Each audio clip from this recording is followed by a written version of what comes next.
Dans cette édition, gros plan sur le sort des moudjahidines du peuple, les principaux opposants au régime iranien. La justice internationale va s'intéresser aux exactions dont ils ont été victimes dans leur camp de réfugiés d'Ashraf en Irak. Et puis cette révélation. On les appelle les moudjahidines du peuple. C'est la principale organisation armée d'opposition au régime iranien. Poursuivis dans leur pays, 3000 d'entre eux sont réfugiés dans un camp en Irak, à Ashraf. Et l'année dernière, ils ont été la cible de violences meurtrières de l'armée irakienne. Cela a provoqué un tollé international. La justice vient de s'emparer de l'affaire. Luc Laguimboucher et Xavier Depert. Comme dans un jeu vidéo, si ce n'est que les victimes sont des êtres humains.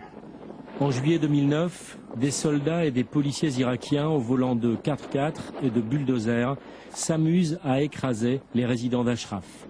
Ashraf, un camp où sont basés 3400 membres de l'OMPI, l'organisation des moudjahidines du peuple d'Iran. Ce déchaînement de violence fera 11 morts et 500 blessés. L'attaque a été quand même stoppée, car elle aurait dû aller plus loin. Dans l'esprit des attaquants, elle devait aller plus loin. C'était l'extermination complète et la fermeture du camp. Voilà. Elle a été stoppée. Elle a été stoppée parce qu'il y a eu des réactions internationales. Nous-mêmes, nous sommes intervenus. D'autres aussi. Les moudjahidines du peuple d'Iran sont les ennemis jurés de Téhéran. Installés depuis 1986 en Irak, le long de la frontière iranienne, ils sont contraints par les Américains de se regrouper à Ashraf en 2003. C'est le début de la guerre en Irak, c'est aussi le début de leur lente descente aux enfers. Car les États-Unis les obligent rapidement à désarmer et en janvier 2009, ils transfèrent au gouvernement irakien la responsabilité de leur protection. 7 mois plus tard, ces mêmes Irakiens passent à l'attaque.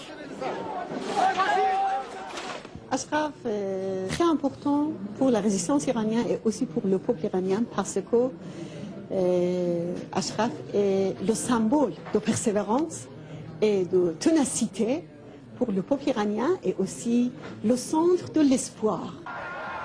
Censés être protégés par la 4e convention de Genève, les résidents d'Ashraf sont harcelés en permanence par les Irakiens aux ordres de Téhéran.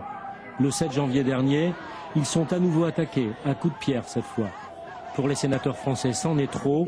Une majorité d'entre eux réclament désormais leur protection effective par l'ONU. Une partie de la classe politique américaine a déjà fait de même, jusqu'à la justice espagnole qui s'en mêle.